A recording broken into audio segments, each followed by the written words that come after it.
मोर प्रिय भाई माने मोर साथी माने समय आम हाथ में बहुत कम।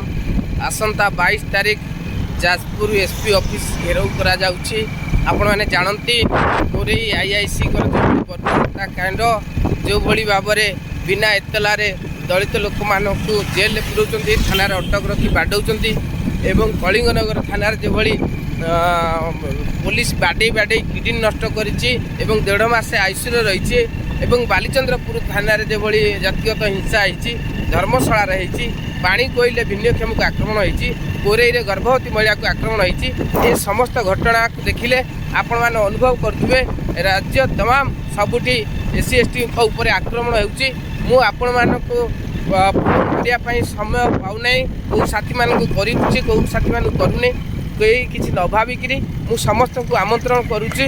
आसतु हजार हजार संख्यार जाजपुर पाणीकोइली स्थित एसपी ऑफिस को आसंता 22 तारीख रे जो घेराव करा आपण मैंने से सामिल हुंतु।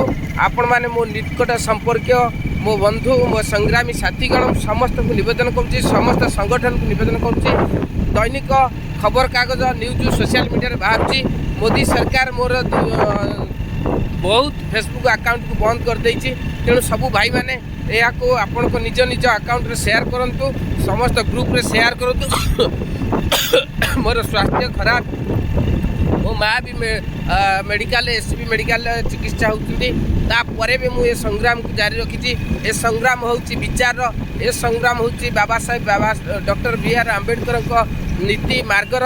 तेणु आपण मान निर्यातना आम समस्यार स्वर उठेचु। समस्त को अनुरोध करुच्ची आसंता 22 तारीख जाजपुर एसपी ऑफिस पाणीकोइल को अचल करने समस्ते सामिल हुंतु। जातीय निर्यातना विरुद्ध ए आंदोलन। जय भीम, जय साथीगण।